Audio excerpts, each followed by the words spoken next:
Hey guys, what's going on? So I got a new awesome guitar. This is an ESP USA Eclipse. First one of these. And I thought this is a really awesome guitar. It's loaded with Bare Knuckle Cold Sweat pickups. It's kind of my first soiree into all this, but I just thought I'd kind of jam around a little bit today, a stream of consciousness on this 60 watt Mark III Plus that I have here, and show you guys some tones that this thing can do. So, really we're just, looking at tones. I'm just going to kind of noodle around on some stuff, so this is not going to be, playing perfection by any means, and also kind of throw in some thoughts of that, because it's really kind of a do-all rig. It sounds phenomenal for mid-gain stuff. For the high-gain stuff, it's maybe a little looser than what I'm used to with kind of the metal guitars with the EMGs in them, but it'll get there. So it's just different. It's really cool, so I wanted to show some stuff. So anyway, let's check out some tones and some talking about the settings and see what you guys think.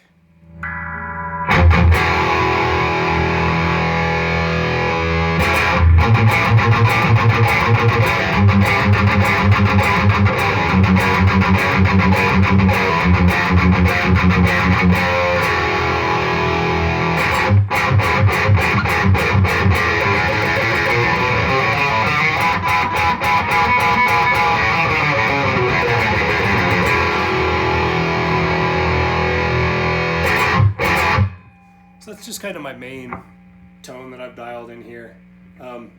One of the things about these 60 watters is I find that the pull deep can kind of make these boxy because they don't have a lot of horsepower, like the bigger power sections do. So, if you throw in the pull deep, you're going to want to bring down your 80 just a little bit to compensate. That kind of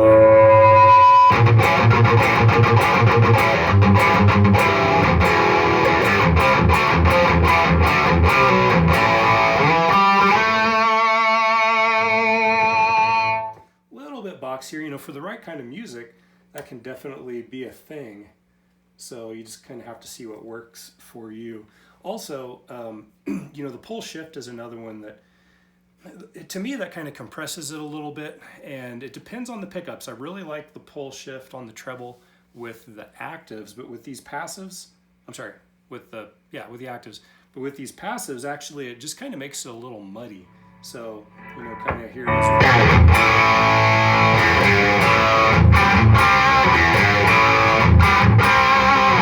Got a lot of detail in there, or if I kind of hit the pull shift.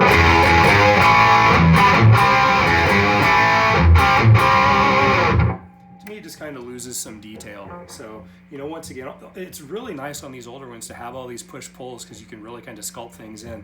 It's a bummer on some of the newer ones, excuse me, where those things are fixed. So that was the lead drive channel and the Rhythm 2 pulled. On the Mark IIIs, when you pull Rhythm 2 while you have it on the lead channel, it adds another gain stage. To me, that's kind of the same thing as if you were to push the Rhythm 2 in, but then just turn the lead drive up about one notch. I really can't tell much of a difference.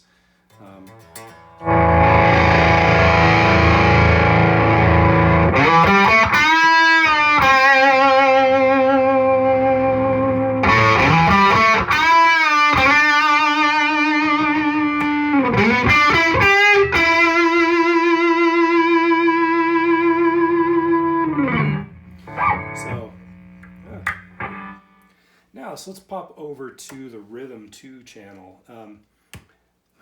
With the active pickups on this nose stripe, I don't really like the Rhythm 2 that much. On the reds, the blues, and the greens, the Rhythm 2 with a boost is actually pretty kick-ass, but on this black stripe, the Rhythm 2 isn't quite as aggressive. But with these passive pickups, it actually starts to make a whole lot of sense.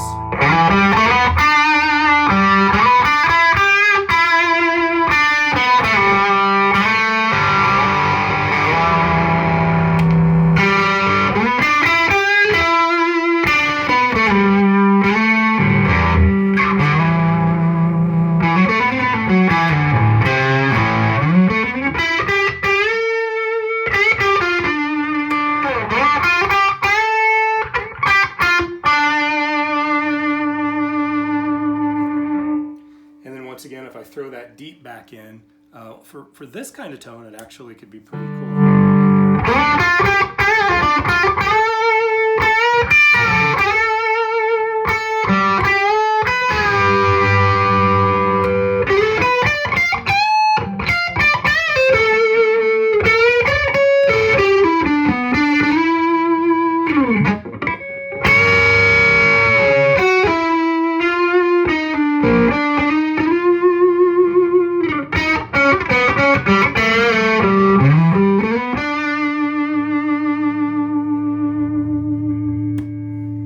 So rhythm 2 is pretty sweet there. And then with this one, I've also got a coil tap, just to kind of hear that now with the coil split. And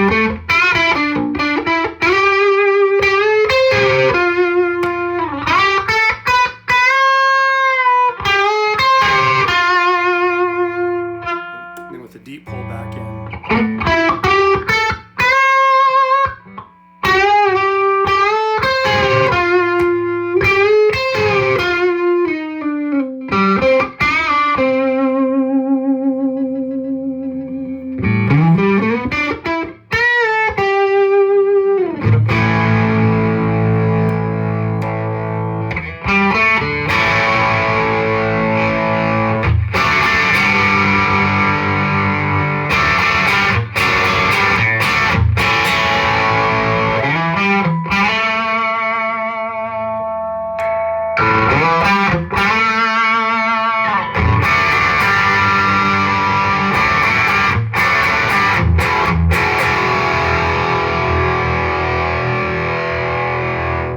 So between the split, the pull deep, rhythm 2, the lead, you can really get a lot of pretty freaking awesome tones out of this little combination.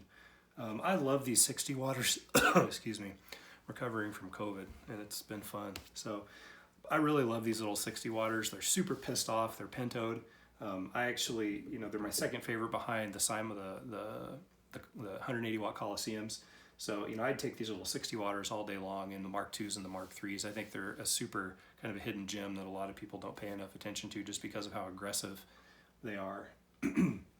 So, yeah, and then of course this thing also has a clean channel. So let's kind of go over to that. Let's see what the clean channel is all about.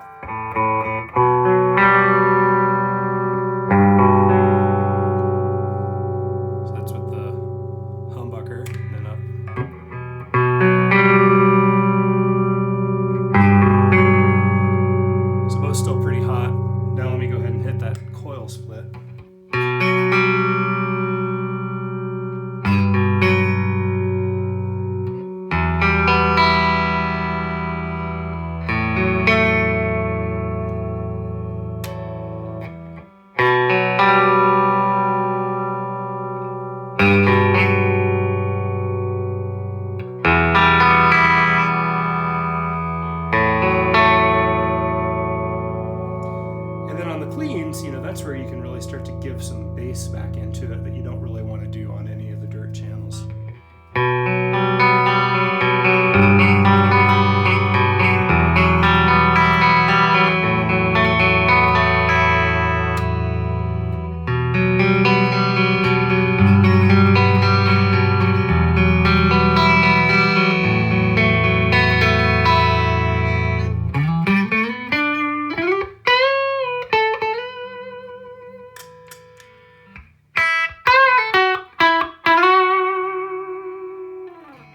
So a full real range of thick, rich tones. I think this is, excuse me, a really nice combination with, the vintage Mark IIIs. You got that old organic vintage feel. And these black stripes are about as close as you're going to get to a C+. The black stripes are a lot closer to a C+ than they are to the later Mark IIIs that got more hair metal and aggressive. So, it's a nice sweet spot. And these pickups, one of the things I've noticed about these Cold Sweat pickups is they really give it back to you when you dig in. Let me put it back over on some juice here, but you can kind of. But when you dig into these,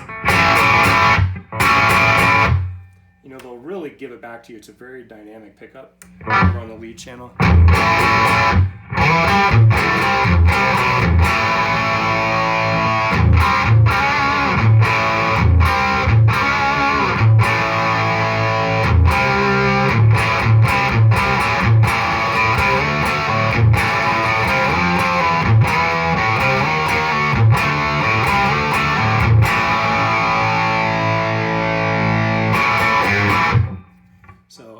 appreciate how when you dig into these things, they give it back. And like I said, they're a little loose for the real heavy stuff, but they can get it done. And it just sounds killer on kind of the hard rock tones. So yeah, that's the amp. I didn't bother to do the EQ out. One of the things on these old boogies, some of them actually sound really good with the EQ out. Most of them don't. This is one that unfortunately just kind of sounds like a radio when you turn the EQ off, so I'm not going to bother. But I have had other ones that sound completely legit and awesome. So they're also individual. You just kind of have to see what each of these old vintage amps is willing to give you based on, you know, it's 30, 40-year-old amp and all these components and, you know, how they've drifted over time. So anyway, quick playthrough. Leave you with a little bit of that, and hope you guys are having a great day. I certainly am enjoying my very first single cut in all these years, and having a great time.